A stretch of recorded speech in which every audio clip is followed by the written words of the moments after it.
Вакцинага байланыштуу көптөгөн мифтер жана такталбаган маалыматтар бар экени сыр эмес. Алардын көбүн буга чейин журналисттер, факт-чекерлер төгүндөп келген. Бул чыгарылышта кызамыкка каршы эмдөөгө байланыштуу мифтер тууралуу сөз кылабыз. Сиздер менен Чекит Медиа жана мен Баян Исаева. Кыргызстанда кызамыкка каршы колдонулган вакцинаны дүйнөдөгү эң ири вакцина өндүрүүчү Индиянын Serum институту чыгарат. Вакциналар Дүйнөлүк саламаттыкты сактоо уюму тарабынан текшерүүдөн өткөн жана учурда 170тен ашуун өлкөдө колдонулат.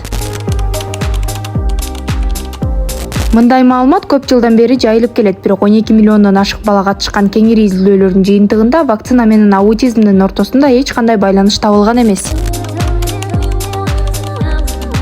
Дүйнөлүк саламаттыкты сактоо уюмунун маалыматы боюнча кызылчага каршы вакцинанын 2 дозасы эмделген адамдардын 95%-на жакынын коргойт. 23 миллиондон ашык бала катышкан изилдөөлөр вакцинанын кызамыкты алдын алууда 95% натыйжалуу экенин көрсөткөн. Эмделген адам кызамык менен ооруса дагы оору жеңилирээк өтөт.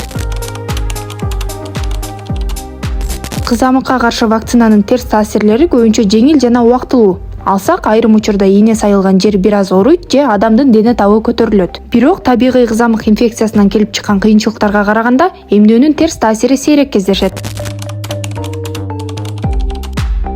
Эмдөөдөн баш тартууну жана ооруну жуктуруп алууну тандоо албетте адамдардын ден соолугуна олуттуу коркунучтарды жана кыйынчылыктарды алып келет. Эмдөө ооруну пайда кылбастан оорудан коргой турган күчтүү иммундук жоопту жаратат. Кызамык өтө жугуштуу жана эмделбеген адамдар башкаларды өзгөчө эмдөөдөн өтпөгөндөрдү коркунучка алып келип, эпидемияга себеп болушу мүмкүн. Жогоруда кызамыкка каршы эмдөөгө байланыштуу 5 мифти тизмектеп бердим.